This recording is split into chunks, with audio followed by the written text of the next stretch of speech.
and killed them all. And God told Jacob to leave Succoth and to go where? You see,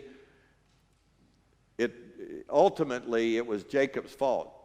Jacob, even though Esau, God had already showed him the armies of God, he had already promised Jacob that he was going to bless him. They wrestled, and Jacob held on, and so God said, because you did that, I'm going to bless you. Then he gets there, and Esau hugs him. Instead of going into the promised land, he goes to Succoth. And when he gets there, guess what? That's like, instead of doing what God asked and going where God asked you to do, you settle for something because you're so afraid of what God's asked you to do. And you know what it leads to? Disaster and sin and problems. And so God says, it's time for you to get back to Bethel, which means the name Bethel, the house of God. Get back where you're supposed to be. Stop being so worried that you're not where you're supposed to be. You're not where I am. And so, of course, a lot of people die, and that's what the wages of sin is, death. So when God is telling you what to do not think that, it's only hurting me if I don't do it. It always ends up affecting your children and then everybody around you.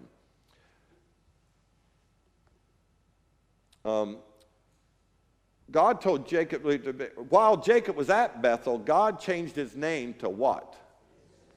What does that name mean?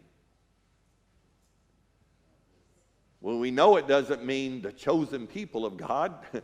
They are chosen people, but that's not what it means. Struggles with God. Struggles with God.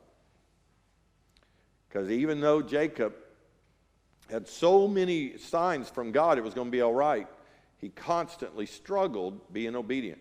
Who did Rachel die giving birth to? Benjamin.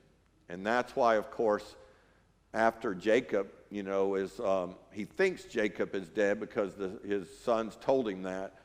Then, of course, when they go to Egypt, and Jacob, they don't know it's Jacob, and Jacob says, do you have any other brothers? And they go, yeah, we have one, but our father would never let him go. You know why? Because this is his last reminder of Rachel, his beautiful, beloved wife. Where did the Edomites, descendants of Esau, live? The hill country of Seir. All right. We'll stop right there because we're getting ready into the last one. So what we've had is the four major events. What are the four major events of Genesis? Creation, the fall of man, the flood, and then the dividing of all the nations and races. And of all the nations and races, God chooses one man. Who is it? Abraham. And then Abraham has a son who is Isaac. And then the seed then goes next to who? Jacob. And then of Jacob's 12 sons, which one is we're going to concentrate on next is Joseph. Joseph.